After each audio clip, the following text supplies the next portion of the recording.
Yeah, all good, sir. Awesome. Awesome.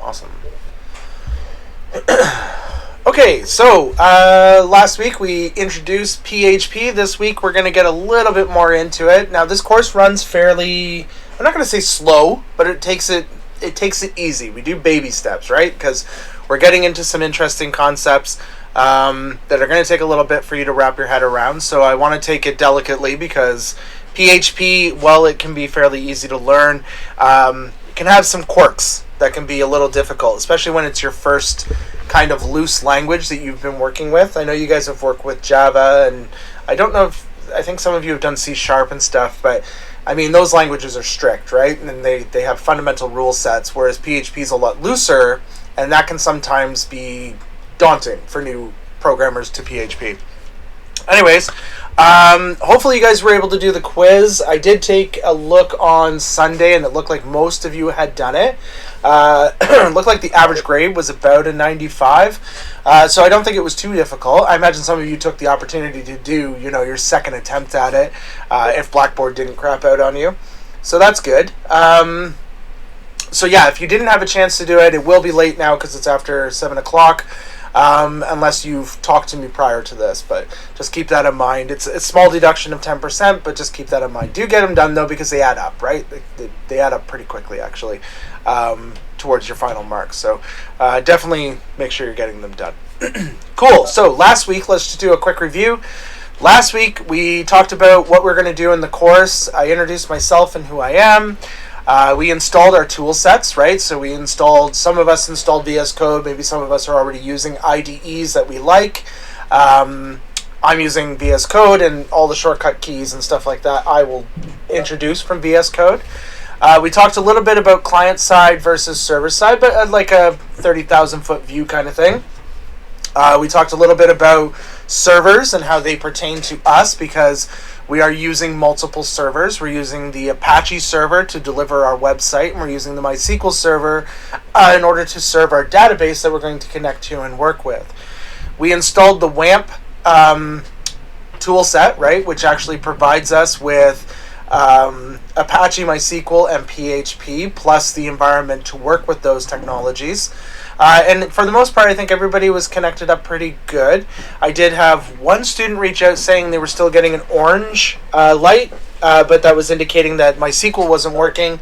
So hopefully, the next time that student restarts it, it should boot up. If it doesn't, usually what is the cause is a conflict between MySQL servers. So if in your relational database class you installed another feature set, like say you already had WAMP, but then you installed XAMPP or you installed MySQL D or something like that, you're going to wind up with conflicting servers.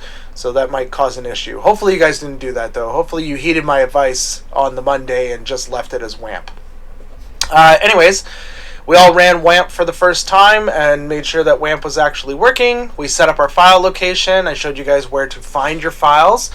For those of you in XAMPP, it's in htdocs. For those of you in WAMP, it's under the WAMP64 folder, under the C drive, under the www directory. And then we tested it super fast. Just wrote this tiniest little bit of PHP and just had a kind of like a little hint of what PHP is going to look like, and wrote a tiny little PHP script and then made sure it executed and ran. So on the weekend, I did give the remote server a go, and I spoke a bit with Ali, and he did say that basically all of your HTML servers should still be working. So if you guys have the server from your HTML class still and all your credentials, those are the same credentials. It's the same server. It's the same machine. I guess when they initially set those up, they set them up as PHP boxes right out of the gate as a lamp stack, so it should already work for you right out of the box. That being said, if you look at, I did put the link here, PHP remote server setup, but I also added it to resources. There is an instructional in here on how to set up that remote server. We will do it in class as well, but I just want you to know that it's there in case you wanted to jump ahead and look at it on there. Yeah, Gerline, did you receive credentials when you were in the HTML class, though? Because those are the same credential sets. Yeah. So a lot of people didn't receive credentials, and it has to do with basically that they had already been given credentials way back in the HTML class. So she gave me a list, and there was a whole bunch of you that had it, and you guys reached out to me and told me, and I did respond to you. Hopefully you guys got those messages. Marcos, so today I got the orange light, and I had to finish the MySQL exe on the task manager and restart WAMP. It worked, but it took me a few hours to figure it out. That's bizarre. Do you have a second MySQL installed, Marcos? Or only one? No? Okay, it might have been just a glitch. It might have just crapped out, and then once you restarted it, it was fine. Yeah. It's still orange. I've tried a lot of methods, but can't solve it. Okay, Pal, we can take a look at that at some point. We're not going to get into MySQL quite yet. I think we're about 2 weeks away. There was 3 of them. So what probably happened, Marcos, is WAMP had been booted up a few times. And it will actually start the server each time, which is weird. But yeah, if that happens, you just kill all the services underneath the task manager. So Pal, you could try that too. If you right click and look at the task manager, sorry, I should ask you, are you on a Windows machine or a Mac?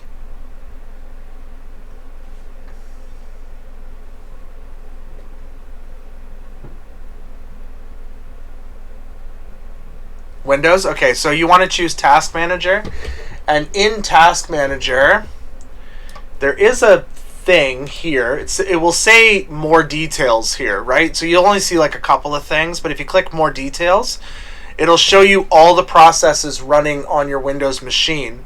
If you sort by name, which is usually the easiest when you're trying to track down things like MySQL, and you scroll through the list, you're looking for the MySQL task. If the MySQL task is running and there's multiples of them, kill them all. Kill all of the MySQL tasks and then reopen WAMP. Oh, you did try that method and it still didn't work? Were you able to execute the PHP script though last week?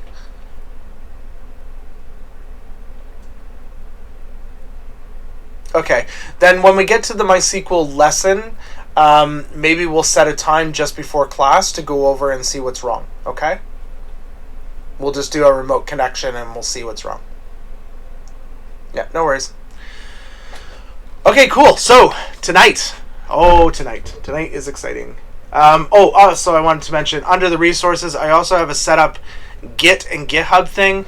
I'm hoping that we might be able to touch on Git tonight. We might be able to touch on Git tonight. Might not, though.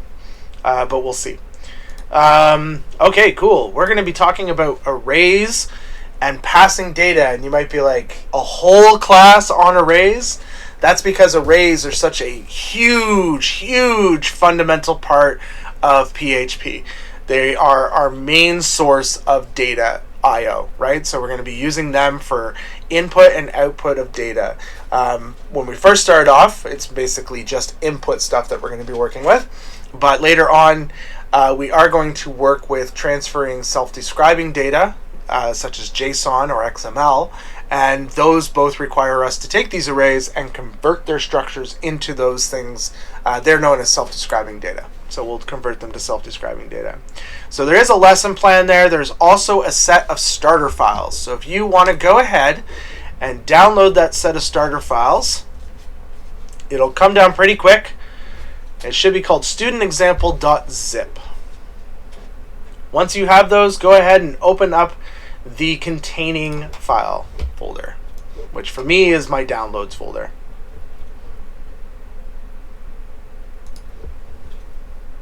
And my God, do I have things to delete. So much garbage in there.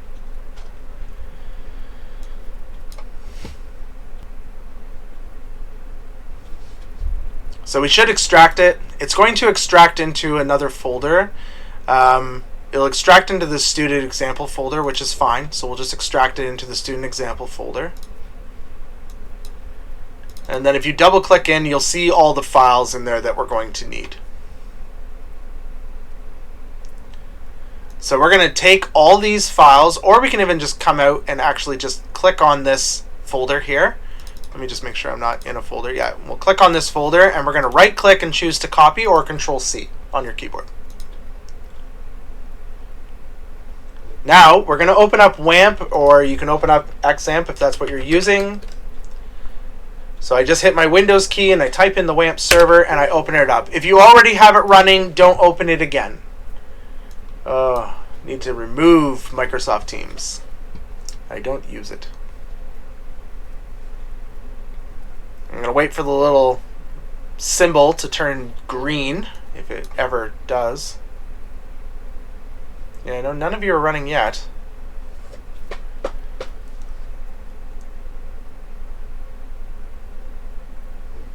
It's going to take its time, unless I caused a problem. My SQL's not running. Is Apache? Oh, Apache's not running either. Just the tray icon's running. Maybe I need to give it a restart. Sometimes if it does that, you can go to, not refresh, click on it with the left button and just restart all the services.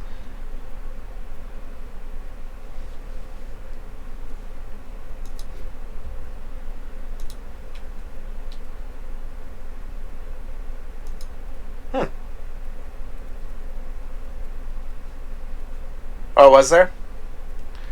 I'll keep that in mind. I'm going to try stopping all the services and then restarting all the services. And if that fails, I'm just going to kill it.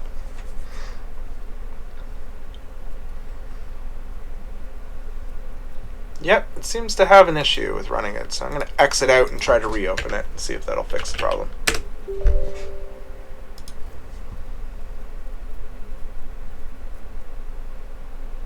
Just make sure you don't accidentally close any of those windows that are opening up. They're command line prompt windows, and we need them all to open.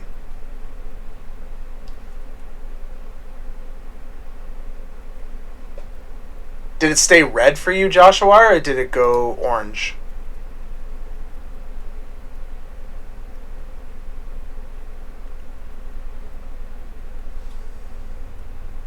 Yeah, we're going to copy them over to the www folder. Yeah, you see, it shouldn't be red. Let me see if some of this stuff is running. Yeah, you see, even my Apache server isn't running, which is odd.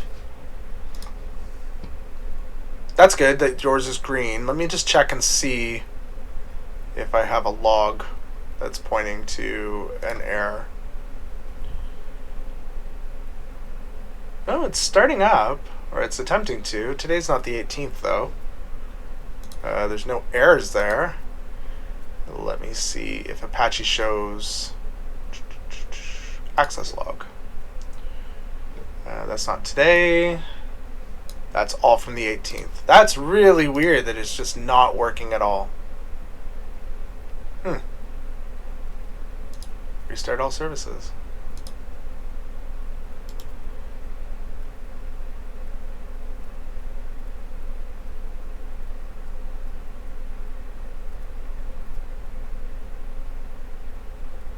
I'm going to try to restart my DNS.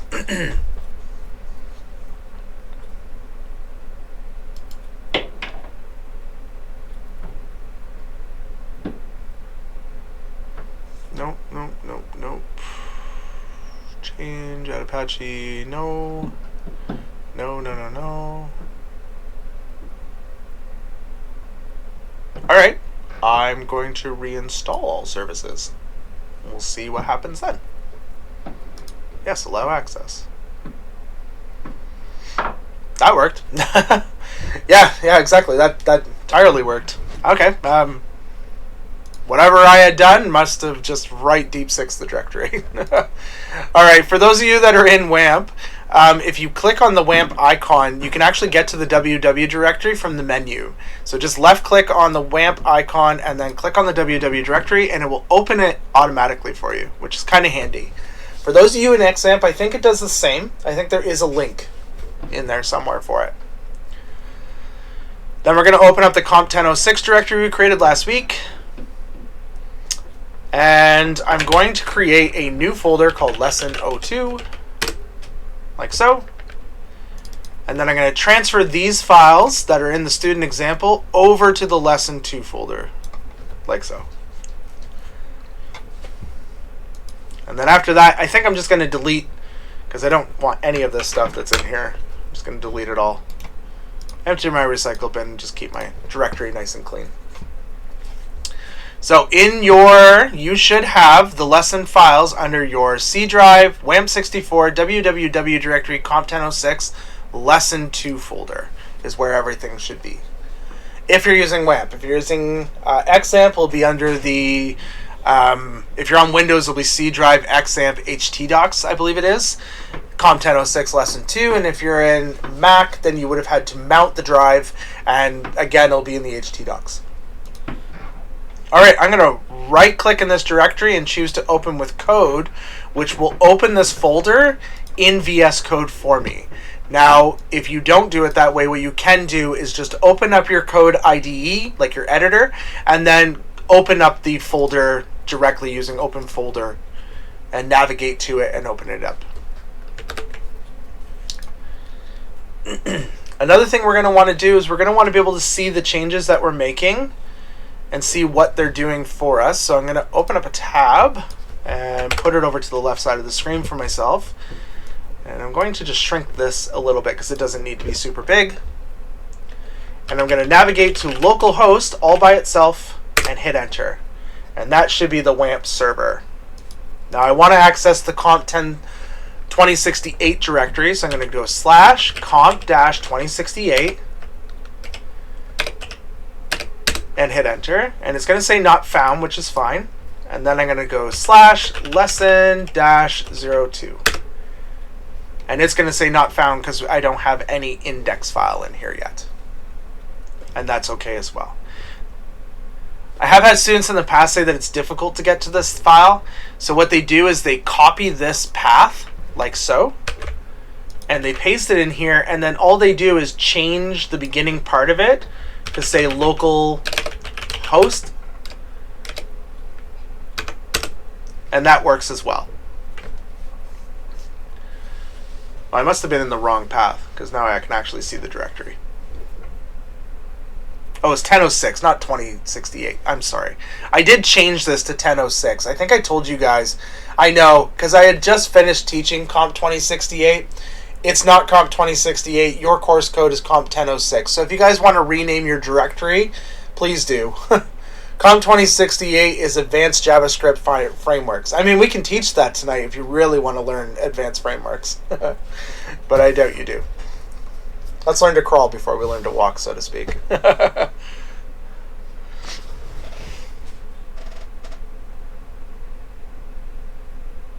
Alright, so you should have a directory of things.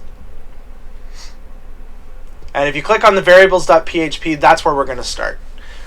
Right now we can see, oh no, we can see all this commenting, right? Oh my god, the plagues of comments. Well, we know the reason why is because this is an HTML comment, so we don't see it, but that's because HTML comments don't show up on HTML pages. If I right-click and choose to view the page source, though, I can read the HTML comment. We can see it all nice and neat there. However, PHP will parse as raw text unless you wrap PHP in something very important. Does anybody remember what we need in order to wrap our PHP? Do you remember what it was called?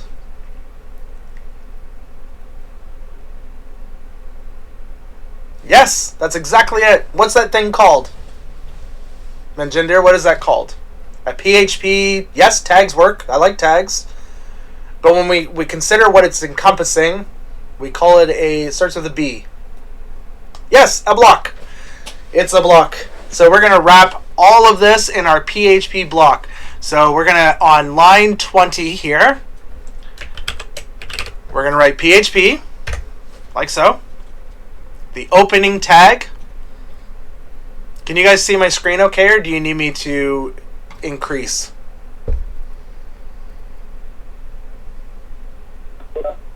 I'll increase a little bit. There you go. And then, once we have that opening tag on line 20, we're going to scroll all the way to the very bottom of the screen on line 61, and we'll create the closing tag. So on line 21, you're writing this tag, and on line 61, you're writing that tag. Whew, we just jumped in numbers. Went from 25 people to 35 people.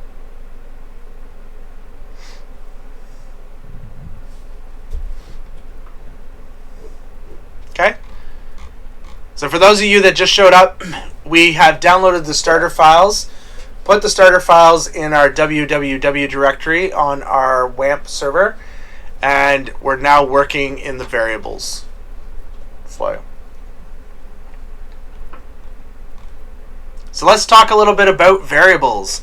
So variables, absolutely essential to programming, right? Doesn't matter what language you're in, they're totally essential, especially when you want to try to keep your programs dry.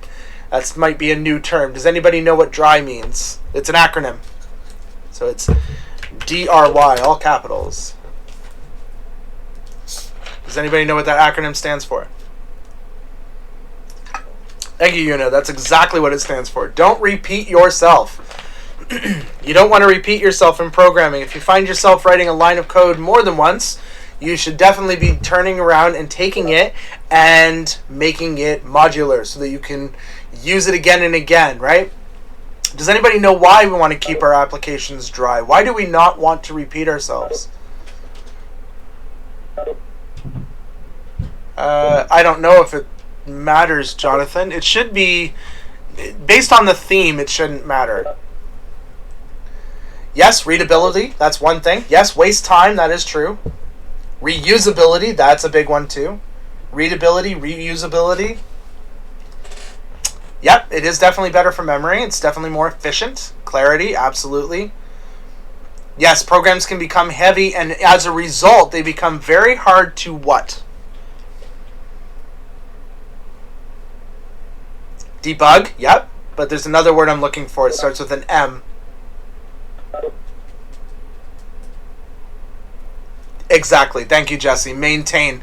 And that is a big issue, right? And you're going to notice that when you guys go out into your co-ops, you're going to wind up at places with very old legacy code bases that were written by 25 people, and a lot of it might be terrible. Absolutely terrible, with repeat functions and repeat classes and stuff like that.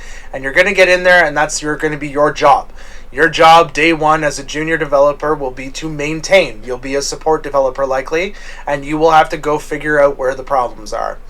And so that's when you're really going to notice the extent of how important modularity and keeping things dry is. Super important. So understanding variables is absolute number one criteria to programming, right? And there's some important concepts to understand about PHP and variables. PHP is a loosely typed, or sometimes they call it duck typed, right? Standing for if it walks like a duck and quacks like a duck, it must be a duck. PHP is considered a duck typed language. What this means is that unlike in Java, where you explicitly state the data type of your variable, or in C++, where you explicitly state the data type, it implicitly determines the data type based on the value.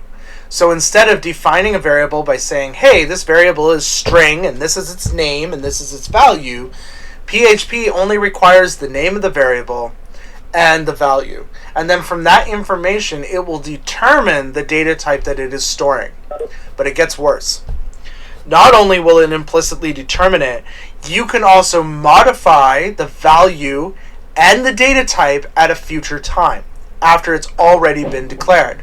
So for example, if you define the variable as name and made it equal to Sean, and then later on made it equal to the integer 42, PHP, unlike Java or C++ or C#, will not throw an error. It totally accepts that as being valid syntax and valid code. That doesn't mean it's good practice though, right?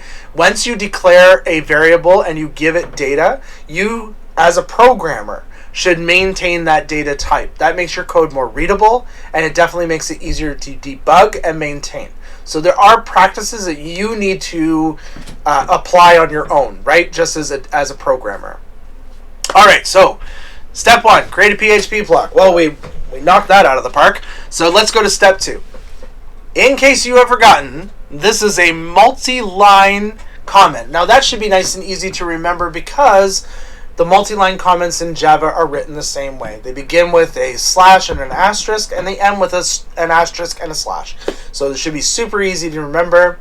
This is a single line comment. Again, just repeats from Java, so it should not be a problem for writing comments. So let's create a variable that starts with a string. Well, variable declarations in PHP use the $sign to indicate that it's a variable that you're creating. And then you create your symbol name. Symbol, I'm going to use that word quite often. Symbol is the label that you're giving a variable, a function, or a class. Okay? The symbol is the name that you give that thing. So we're going to give it a symbol name. And I'm like to be descriptive. I don't like creating variables called X and then storing a name in it. If I'm going to put a name in it, I'm going to call it name. So we're going to say $name equals, and I can't write Sean McKinnon like that. I want to write a string, so I'm going to use quote characters. And you'll remember this from last week. Double quotes allow us to do string interpolation, right? But we'll just keep it simple for now. And there we go. I've created my, well, not my first variable. I mean, we created variables last week, but my first variable of the night. I created my first variable, $name equals Sean McKinnon. Hopefully you guys wrote your name. So this is a string. It's indicated by these quote characters, and there are a few, well, there's two ways. Two ways to define a string. Three. Technically three, but we're not going to get into the third one because it's kind of complex. But two ways that you need to know about to define a string. So you can do it with double quotes, right? But double quotes give you some power. They give you the ability to do string interpolation, where you can actually put a variable within the string and it will interpolate it and understand what its value means. We can also do it with single quotes.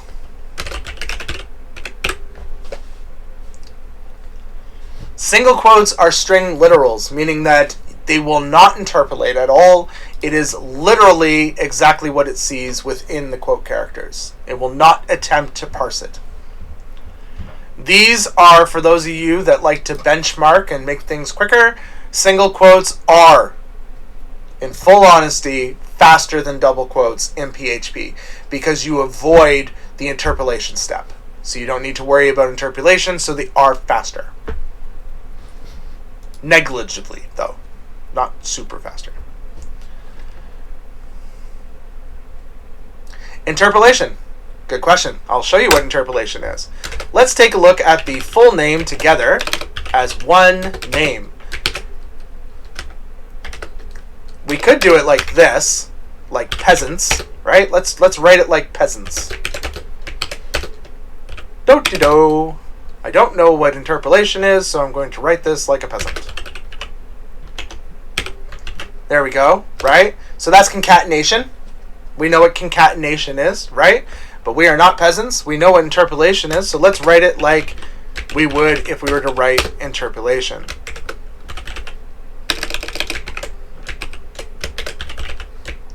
We use the curly braces to signify that this is a variable that we want to parse and read.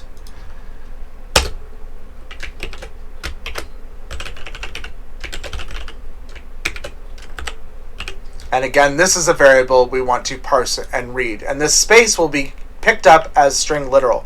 So what will happen is these will be parsed and interpreted, and their values will be replaced. So the value will replace this block of code as Cameron, and this value will replace as this block of code as Sean McKinnon. And then it will return. You can use camel case, it's just not the common convention for variable naming in PHP. Variable naming in PHP is generally done with underscores. Depends on who it is though. Even in the language itself, even in the core language, some functions are written with underscores and some functions are written with camel case.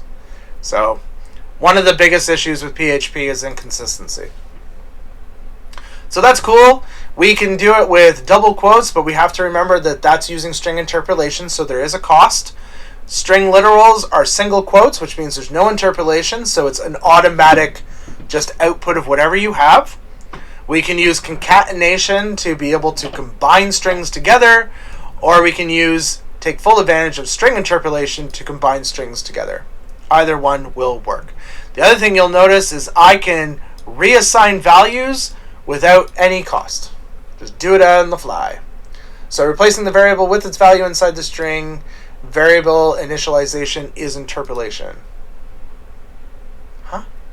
So replacing the variable with its value inside string variable initialization is interpolation. Yes. So replacing the string value, so instead of writing Sean McKinnon in here, but writing the name in here instead, that's interpolation. Interpolation is basically interpreting, right, the variable value. That's what interpolation is. Now what's interesting is interpolation in PHP is pathetic, in full honesty. It's the worst interpolation I've ever seen in my life. Because all it can do is variables. That's all it can do. It can't do statements, which is really annoying because other languages that support interpolation, such as Rails or Ruby, I should say, Ruby or JavaScript, they actually allow you to do interpolation with full expressions. You can write a full expression in the interpolation, which is pretty cool. But for some reason, PHP never got that far. Though I may be wrong because we've gone a few iterations since the last time I checked, so I don't know. They might support more. Cool. So that's strings in a nutshell. Let's take a look. And we can echo out a string, by the way. We can echo. And then just whatever we want. I'll echo out full name. There we go. Echoing full name. And I'm going to refresh my browser. And there we go. We have Sean McKinnon Cameron, which is not the order those names go in. Echo is our way of being able to output information, right? We can output information using echo. Super handy, and it's probably one of the more important things you're going to write often because it's how you output that value. It is similar to standard out. Yeah, I would say it's similar to standard out. I don't know if that's what you use in Java as std out or how you do it, or you just do print, but it is similar to that. All right, let's talk about symbol rules, right? And this applies to not just variables, but also function names and such. There is symbol rules. One of the big symbol rules for variables is that they can begin with an underscore. That is completely okay. So you can begin the name of a symbol with an underscore. Private name. Generally, we use it for private variable naming.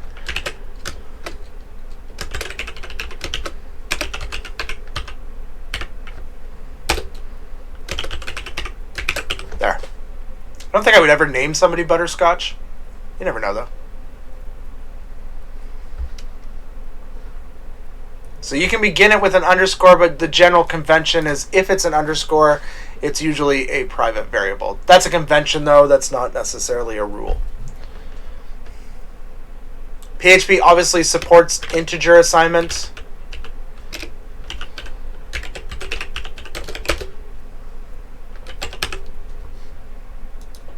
Decimal assignment.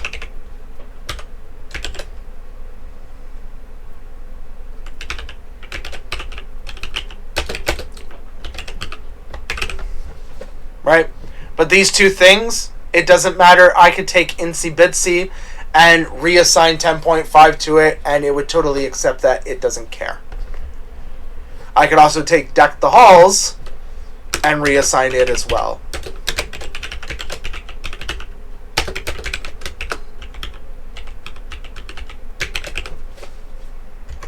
And notice, no errors.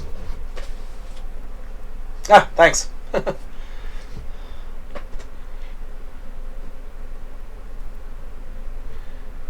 Booleans. Obviously, Booleans are a huge part of any language, right? We definitely need Booleans. I had a good one for this one. I don't remember what it was now. Oh, not in quotes. There we go. False. And that's just a false value. Is Noel real? That's a good one. Yeah, let's do that one. I like that one better. There we go. Is Noel real? False. Hopefully I didn't shatter anybody's hopes and dreams here. Please don't tell on me. So variable naming, very simple, but there are some odd issues with variables inside PHP that you need to be aware of. It has to do with numbers mostly.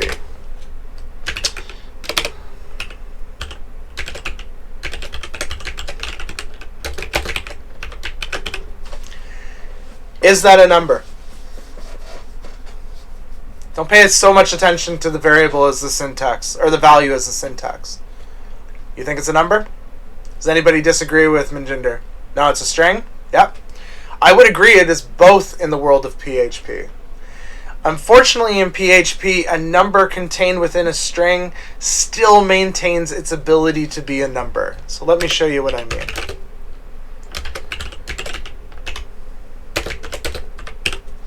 What do you think this value is? Do you think it's an error?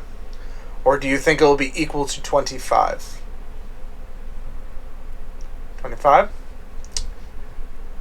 Some of you think error. 25.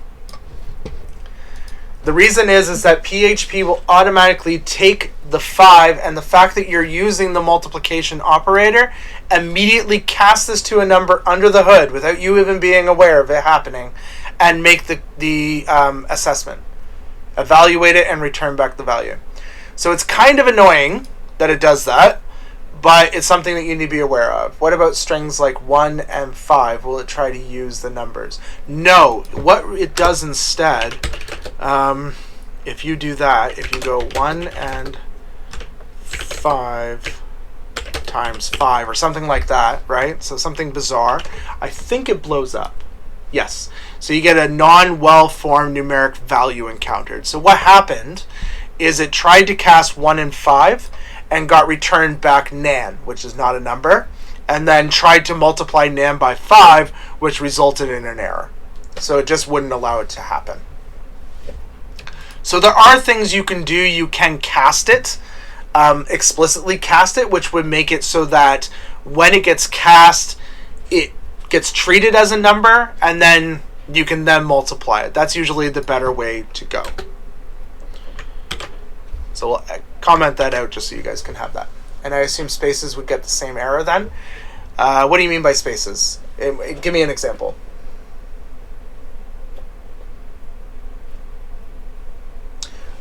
Oh, I see what you're saying. I don't know, actually. Let's try that. I don't think it'll strip the spacing out. No, didn't strip the spacing. We still get an error. No.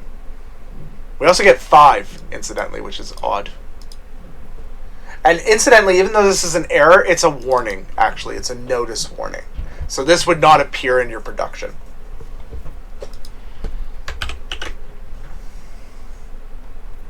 Cool. So we talked about valid variables. Now let's talk about invalid variables, or invalid variables. They're not invalids, they're invalids.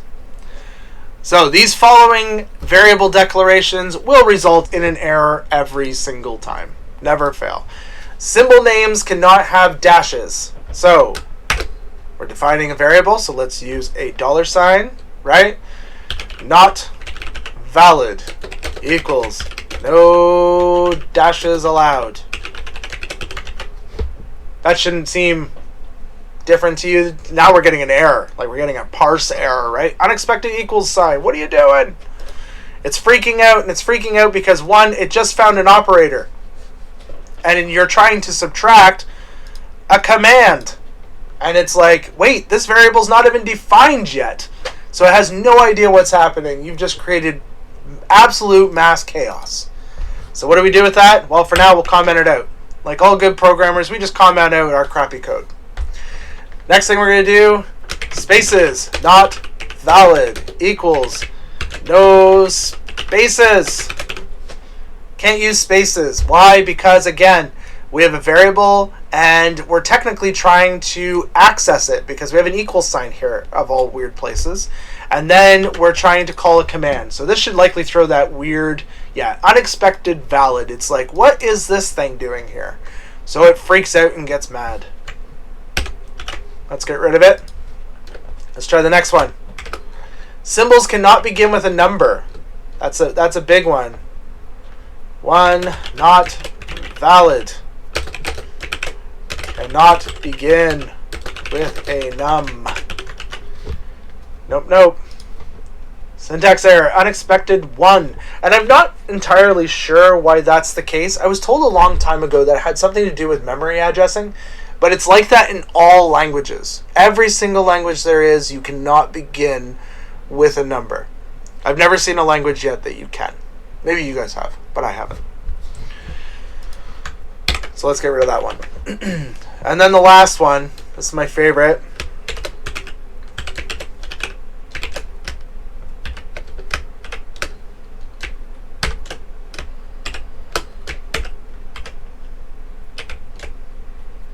Right? Variables cannot contain alphanumeric characters. So you can't add alphanumeric characters even if you're trying to coyly swear. You're not able to do that. They are not supported. But that shouldn't be new to you. That should be just a refresher, because at the end of the day, Java doesn't support any of that either, right? I don't program in Java, but you should know that. Cap language. What's cap language? Is there a cap language? Oh, yeah. I see what you did there. That's funny. I just watched that, actually, on last weekend, come to think of it. I just watched that. All right, just to recap. Variables, super awesome. We use them for modularity. We use them to maintain maintainability. We use them because we are dry people and we like to be dry. We don't want to be wet. So, super important. Use variables. PHP supports all the basic data types, right? Like strings, the strings, integers, decimals, booleans, all those, absolutely the same. Your errors aren't popping like yours. Do you mean in the style, Alec? Like you're not getting the same style? You're getting the errors, but you're not getting the styling?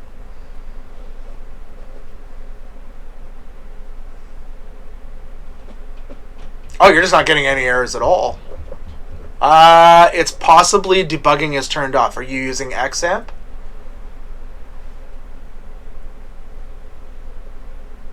You're using WAMP?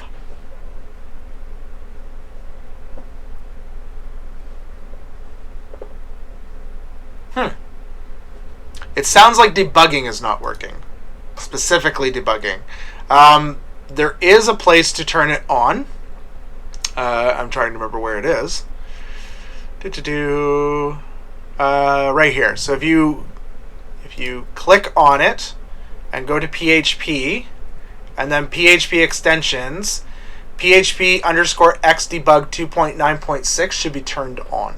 If it's not checked, you won't get the debugging messages that I'm getting. You should get errors, but they're likely going out to your PHP error log. So make sure that's turned on. It should have been turned on by default. I don't know why it's not.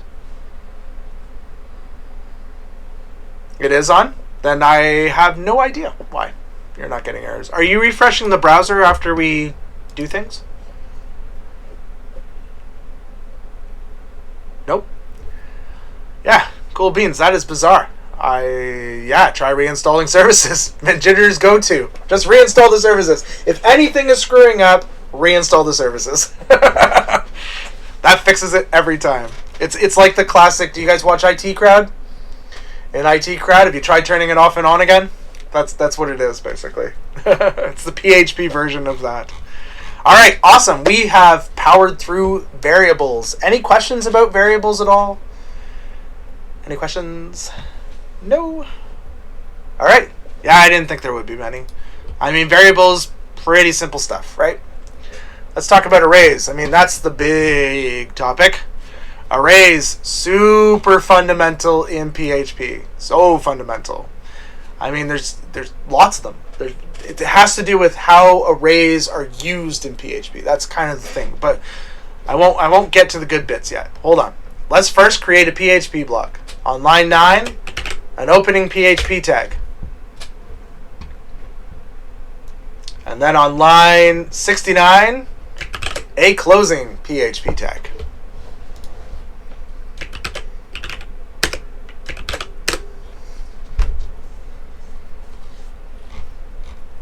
And if you did that correctly, it should all turn gray.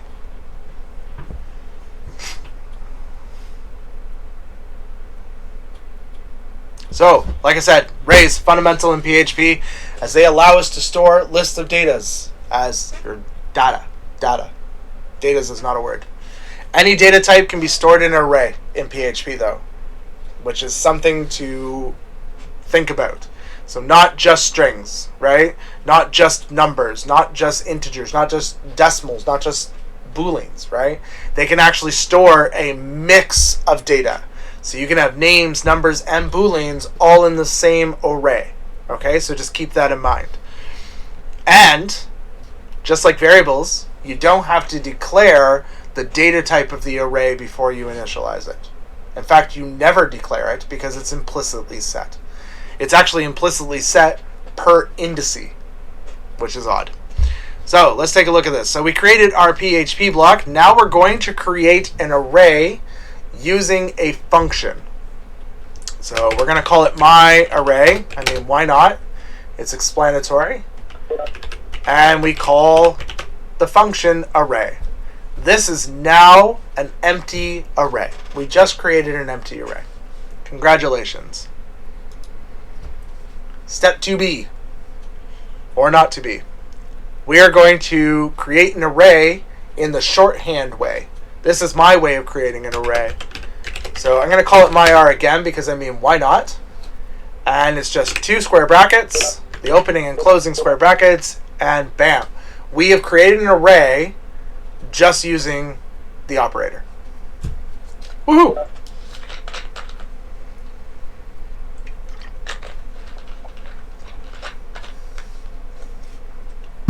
Exciting, isn't it?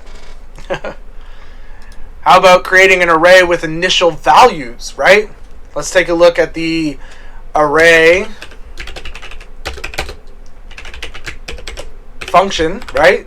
If we want to start it with initial values, that's super easy.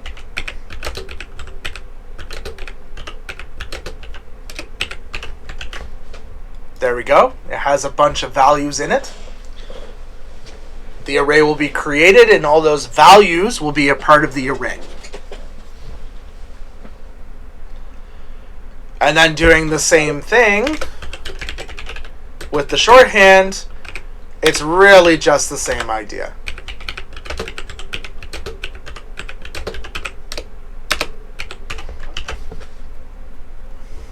We won't be using this version. We will be using line 21's version over and over again.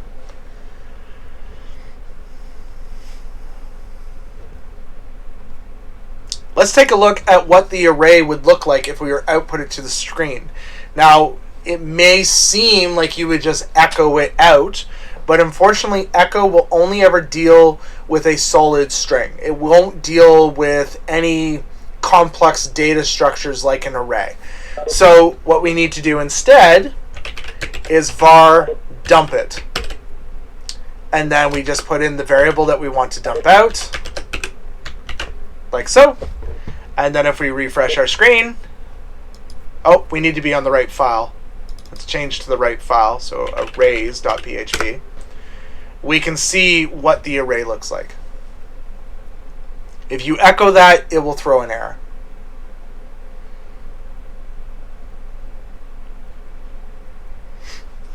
Var dump is your best friend when you're trying to debug code, because var dump will tell you lots of information about the data structure you're working with. It won't only tell you what's in it, but it will also tell you the data types that it is interpreted or implied. It also tells you the keys. And as you will notice, arrays inside PHP are 0 indexed, right? They start from 0.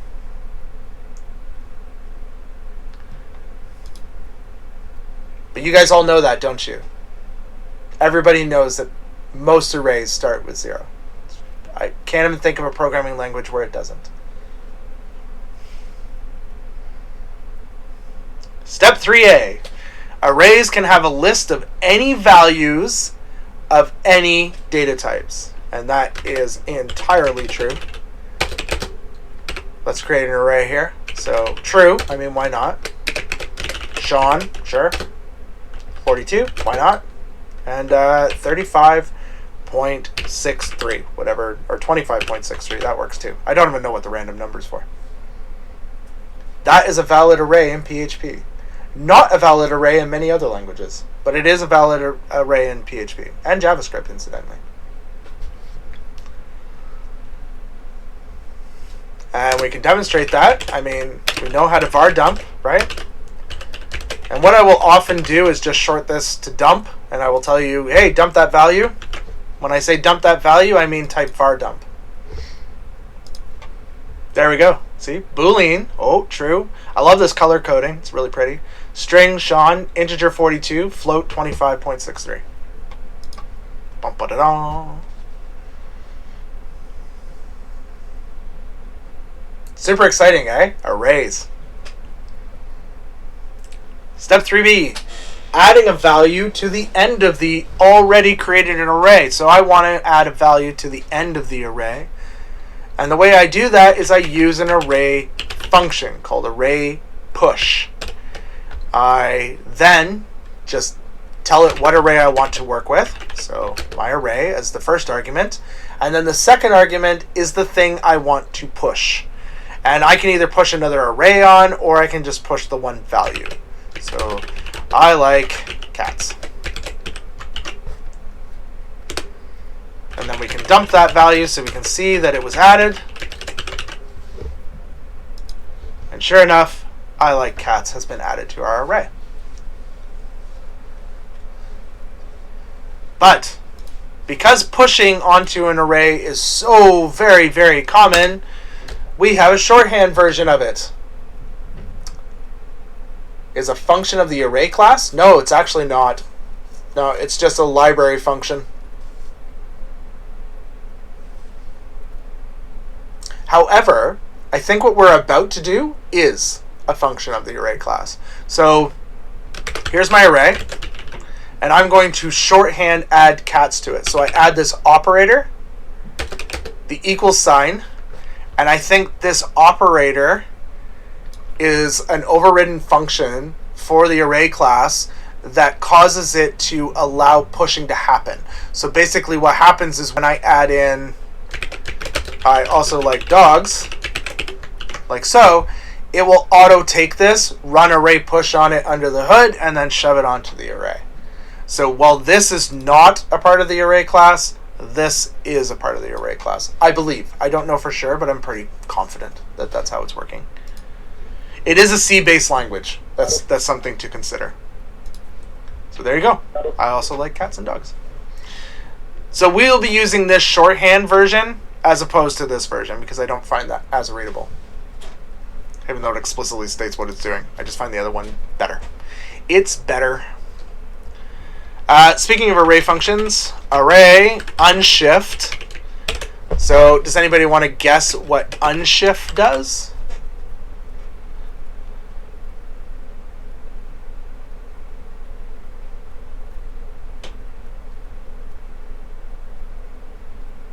Replace a value? No. Where's Chasm Deep? Yes. Name and Sukhmanpreet. Exactly. It adds it to the beginning. So we'll add a value to the beginning of our array. Now there's not a shorthand for this, unfortunately. My favorite go-to word, burakacha. Oh, right. I didn't add the var dump. Let's add the var dump. Let's dump that. Preferably with the proper variable name. There we go. Burakacha as the first value. So we're unshifting. We're adding something to the end. As opposed to shifting, does anybody know what shifting does? It's the opposite of unshifting.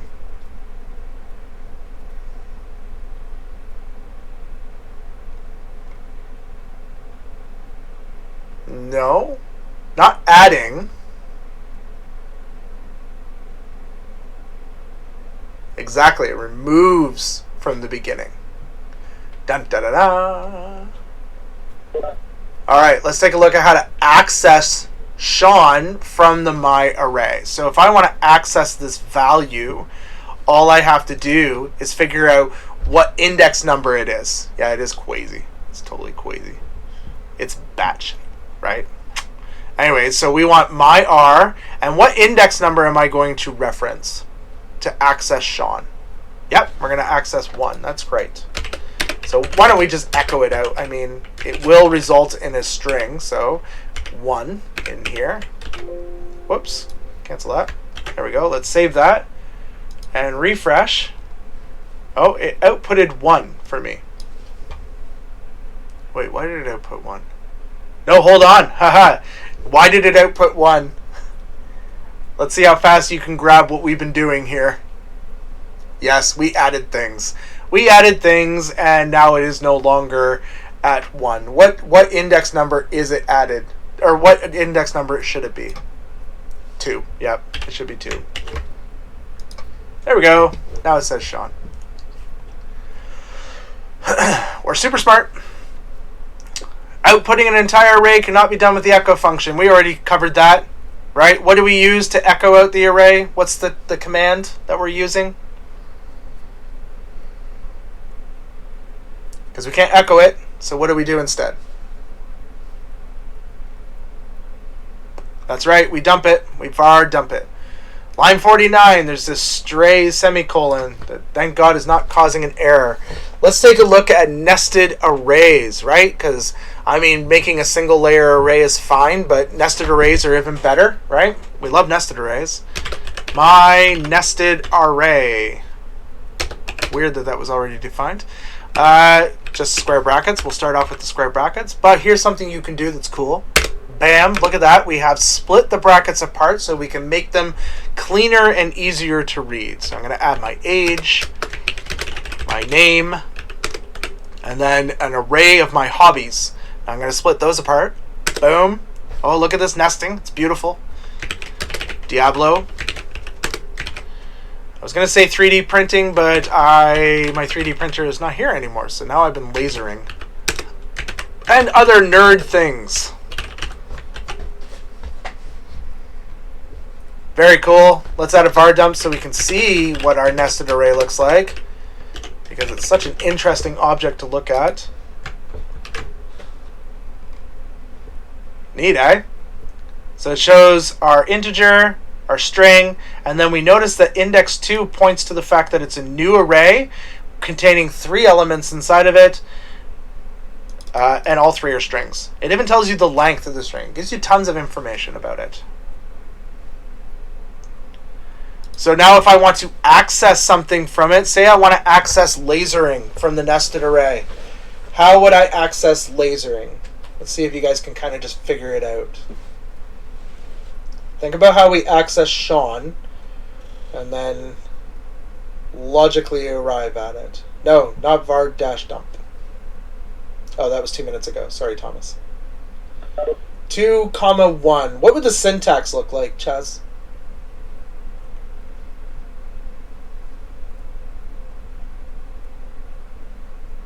Oh, there you go, Matt.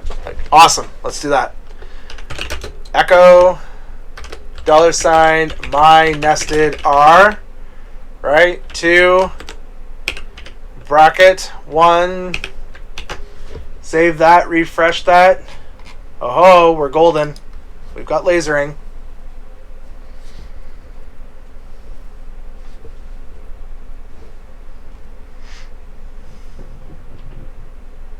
So now you can also reassign a value in an array. That's completely doable as well. We already did 5C, so just ignore it. We can reevaluate, we can reassign exactly like this just shows you right here, updating a value in an array. I must have forgot to erase that one. Why don't we update the value of nerd things instead? So we'll do $ my nested array. Access 2, because that's where that array is, right? It's in spot 2. And we want to access nerd things, so that's in number 2. What is lasering exactly? We bought a laser cutter engraver at Christmas time, and we've been laser cutting engraving things, which I've short formed to lasering. And let's make it super nerd things, preferably within a string. Super nerdy things. There. And then we can see that has changed by simply var dumping. $ my nested array. And there we go. Super nerdy things.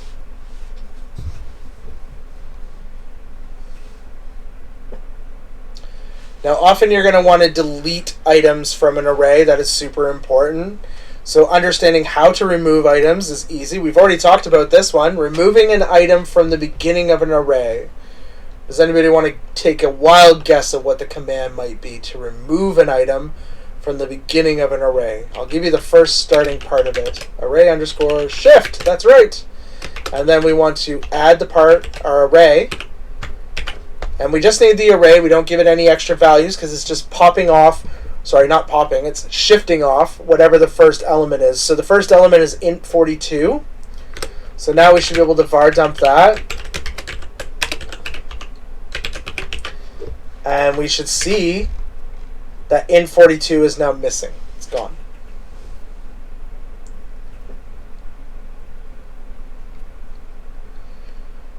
We can also remove from the end of the array. And some of you may already know what the expression is. Yes, it moves automatically one index forward. Yeah.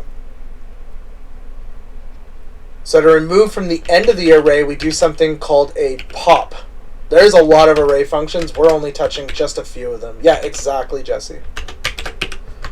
And that means our entire array in an array, or a nested array, is likely going to disappear. Now, I don't want to type this var dump again, so I'll show you something interesting.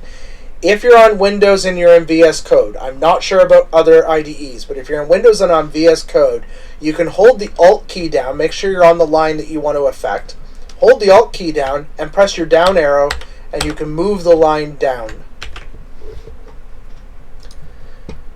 And as you can see, it's just Bobby B, baby. That's all we've got.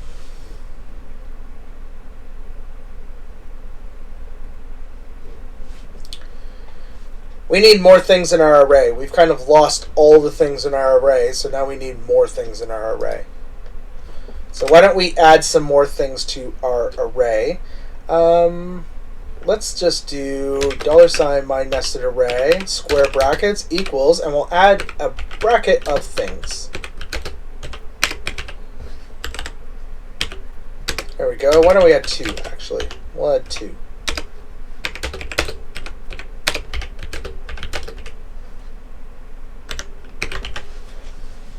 There we are.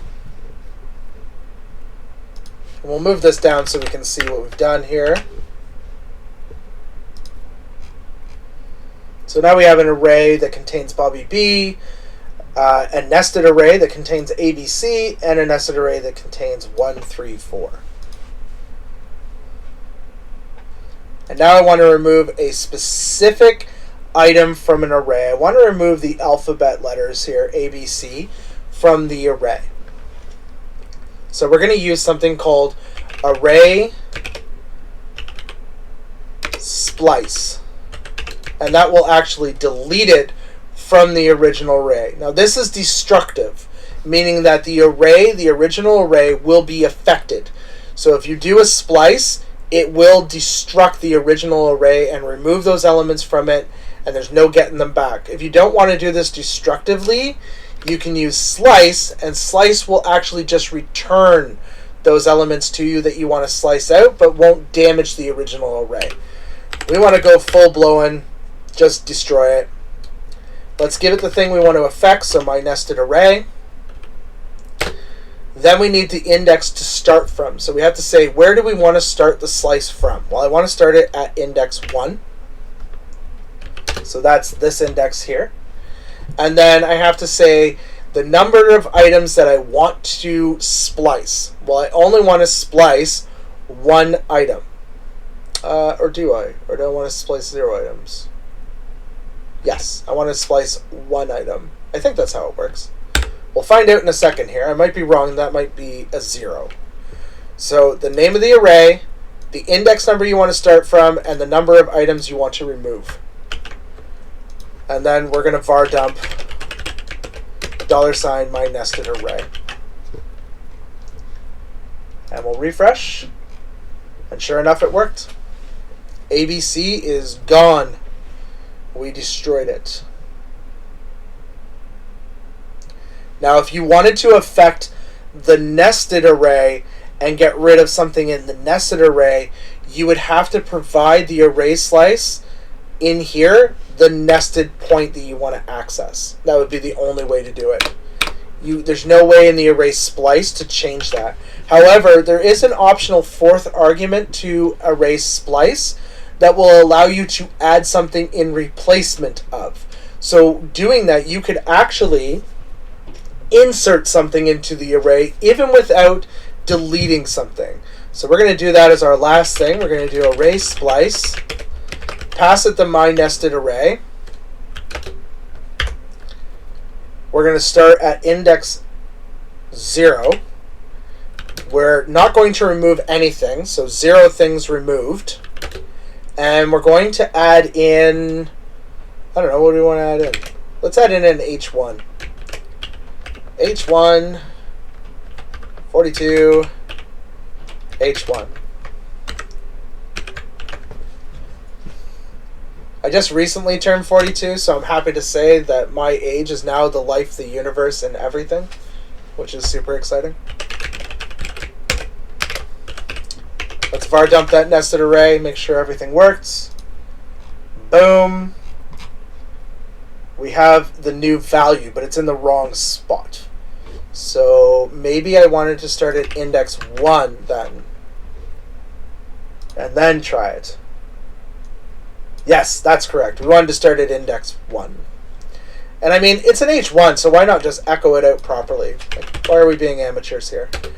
Echo myNestedArray, and we want to echo index 1. And we'll refresh. 42 in nice big letters. Numbers, sorry. Nice big font. Cool, so that's arrays. Super crash course on arrays. We're going to use lots of arrays. In fact, after our break here for 10 minutes, we're going to come back and do many more arrays, but in a different way. They're slightly different. They're cooler, actually. They're cool arrays. It requires us to learn some rules about arrays in PHP. All right, let's pause this so we don't have... Here we go. Awesome. Okay, so arrays, right? These are basic arrays. These are arrays without superpowers. Let's talk about arrays with superpowers. Open up your Associative Arrays.php file. Make sure you modify your URL as well to Associative, if I can spell it correctly, Associative Arrays. There we go. And let's start off by adding in the block. So on line 11, we'll add the opening PHP tag. And then on line 67, we'll add the closing PHP tag.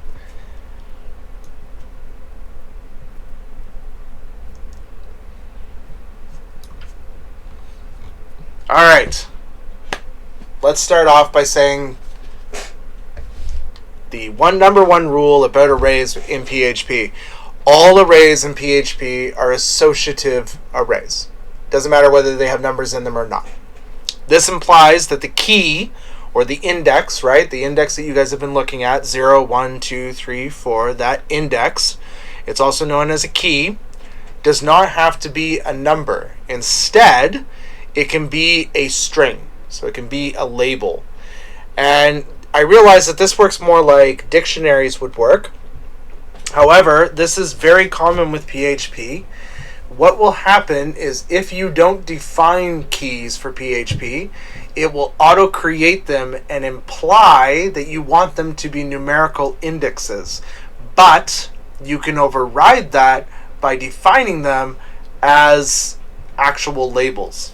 Let's take a look at a challenge. So I want to store student information for multiple students using only array structures, right? So in order to do this, I do want to be able to have the labels for each of the columns, so to speak, and then have my rows of data. And this is a common thing that you build in applications, especially strict applications. So I might create a variable called student info keys, right? And that will be the labels that I want for my column names. So we'll have name, age, and DOB for date of birth.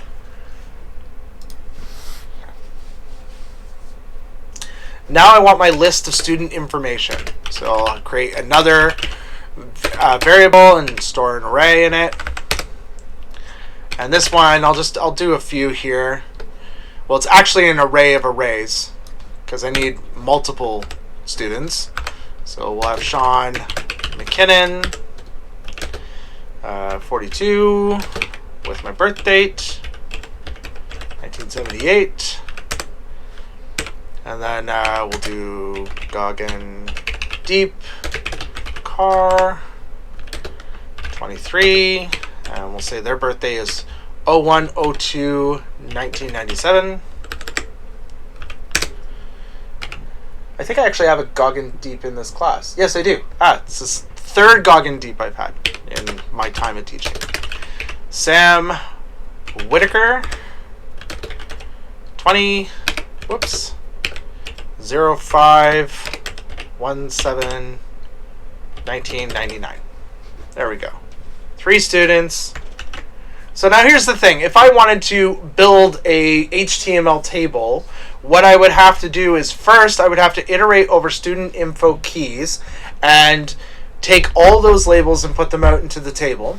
And then I would have to iterate over students and output their data under each one of those columns. But there is some problems. There are some potential issues with building data structures like this to handle data.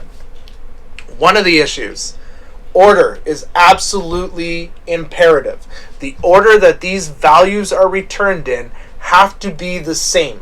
No matter what, regardless of where they're coming from, they always need to be in the same order.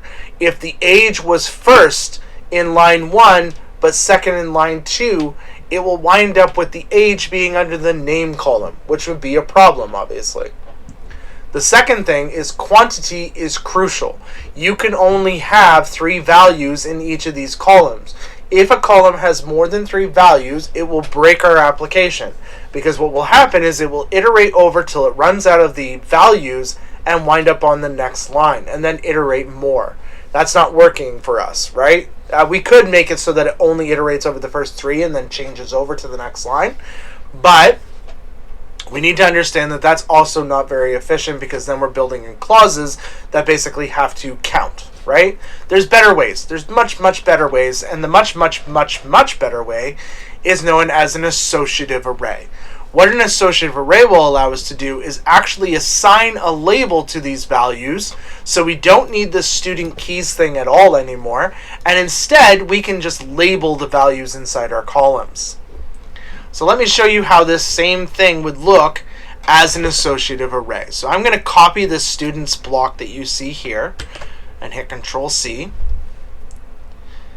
And then I'm going to come down here to attempt 2 and paste it in. And I'm going to reformat it. So the first thing I'm going to do is I'm going to hit Enter so that this is on the next line, this value. So I want to put all these lines on their all these values on their own lines, just to make it a little easier on me. And then I'm going to assign it its labels. So name, age,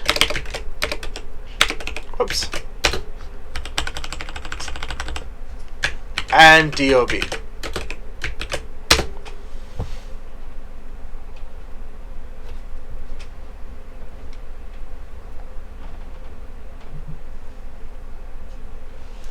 Now I'm super lazy, so I like to make my IDE work for me. I'm going to create a cursor here by clicking there, and then I'm going to hold down my Alt key.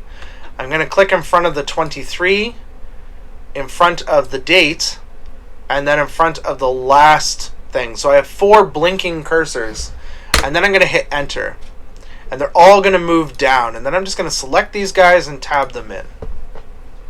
I'll show you that again. I'm going to put a cursor here in front of Sam Whitaker. Hold down Alt, put a cursor in front of 20, and then in front of the date, and then in front of the last closing bracket for the array. Hit Enter again. Highlight these guys and hit Tab. Actually, that one got tabbed and it shouldn't have been. Whoops, didn't mean to do that. F11. So now I want to add these fields in here to these guys here, and the easiest way to do that is I'm going to highlight all this right here. So I'm just highlighting right up to the space just before. Then I'm going to hold down Alt, and do it to age. And then holding down Alt, I'm going to do it to DOB. So I've created 3 highlights. When I copy it, it actually copies it as 3 separated values. So now if I put my cursor in front of GOG and Deep, hold Alt, put it in front of 23, put it in front of the date, I now have 3 cursors, and if I hit Control V, it pastes all 3 in one go. I can do the same thing again. Right here, and Control V, and do the same thing. Oh yeah, trust me, knowing how to use your IDE will be a lifesaver at all times. For those of you that don't want to do it, I will just copy and paste this whole data structure for you into the chat.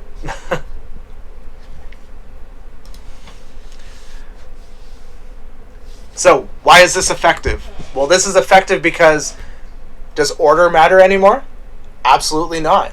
I can access any one of these values by simply referencing the label. Does quantity matter anymore? No, not at all, because I'm only going to access these 3 values from my associative array. I don't need to do it by number or quantity or order at all. I just do it directly by label. And incidentally, when you become more established in your programming career, you'll start using associative arrays as arguments to functions, or as arguments to instantiating a class, because they make a lot more sense. In order to pass into an object, passing an object into a function, or passing an object into a class as an argument, creates a better, more reliable data set to reference. So now if I want to output anything, I just simply echo, name my array, right? Not students. There we go. Now it is still a nested array in an array, so I want to access the GOG and Deep record, so I'll do 1, right? But then I want to access their name, so I just access the name index, just like that. Hit refresh, and there we go. If I want to access the age, just reference the age. If I want to access the date of birth, just reference the date of birth. Taking an associative array and adding it to the power of a loop, like a for each loop built into PHP, makes them even more powerful and even more cool. And incidentally, we can access this value as well as this value. And you can use spaces in here, dashes in there, whatever you want. The key can have any value you want. It is not restricted to symbol naming rules. You can actually name it whatever name you want to give it. Doesn't matter. And it can be double quotes or single quotes. Doesn't matter. You can also use variables. So you can dynamically create labels, which is kind of neat as well. Any questions about associative arrays? No? Okay, cool, because we're about to learn about the built-in ones. Yeah, these are neat. Yeah, they're basically objects. That's essentially what they are. It's PHP has objects, though.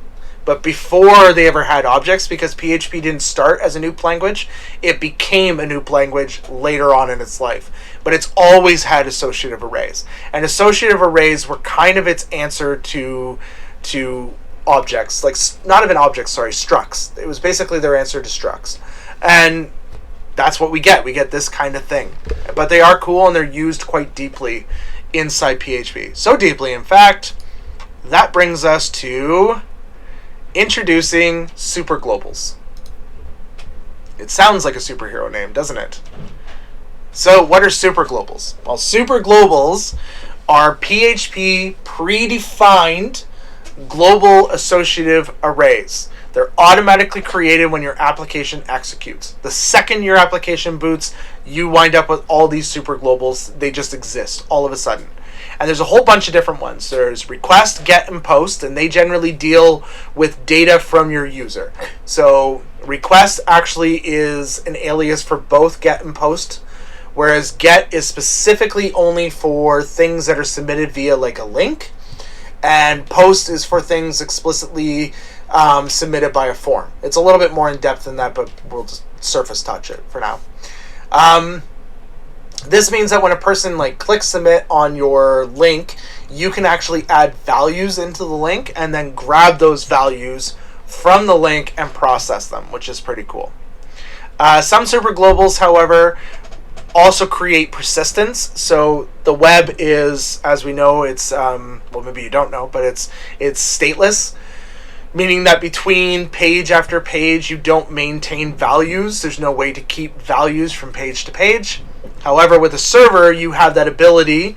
However, you need a data store. So MySQL is a data store, right? You could definitely store things into MySQL, but it's slow. But relatively, it's slow.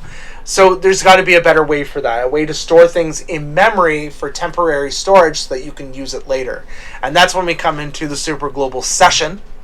Superglobal session actually will persist until your browser is closed. So even if you leave the site, go to another site, and then come back, all the session data will still be there. And then there's cookie data, which will actually persist even after the browser's closed. It will persist till the person destroys the cookies or the server destroys the cookie. So it just persists forever. Or you set a time limit, because you can time them as well. Yeah, serious for cookie. Yeah. And then there's the server. So server provides a lot of information about your page. So it'll provide information about the paths, about what type of technologies you're using, a whole bunch of different information depending on how much information you're providing and that you have allowed Apache to add to it. But server is super important. And then files. Files is a super global that's used for when you're dealing with file handling, which we'll get into the future. The only ones we're going to deal with tonight are get and post. They're super important, and I think it's very crucial that we know how they work because they're fundamental to us building dynamic websites.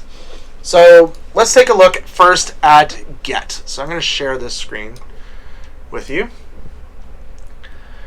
So in order to understand how get works, we need to understand how query parameters work. You've seen them before. You may not have realized, but you've actually seen them quite a bit. When you go to Google and you type in any type of query, right, you'll notice that on the address bar here, there's this huge span of just, it looks like gobbledygook, right? It's just gobbledygook of stuff.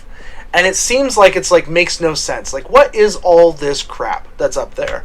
Well, let's take a look. Actually, we might be able to look in the network tab. Sometimes the network tab is much more handier for this stuff. Let's just refresh this so we can actually get our network up. This is the one I want. And I want to see the query string parameters. So these are what happens. If you look, you can find these keys that you see here inside this big string that you see up here. So let's see if we can find Q. Well, there it is right there. I see Q. It's right after the question mark at the top of the search. Now, I know this is difficult for you guys to see, so maybe just run your own Google search and follow along. But as you can see, there's a question mark after the word search, and then there's a Q. Actually, you know what? I'll copy this link. That might be easier, and then you guys can just see it in the chat channel. Q is the key. That's our key. So if we were to look at this as an associative array, Q would be the key or the label, and then boo that you see here is the value. It's the value assigned to that key. It's much easier looking at it underneath the network tab where you can see Q and then the value of boo. RLZ. You'll notice this little ampersand. The ampersand is super important. The ampersand basically says, hey, take this key and value and this key and value. And you'll notice there's a whole bunch of ampersands in here. There's another one, and there's another one, there's another one. There's a few of them, right?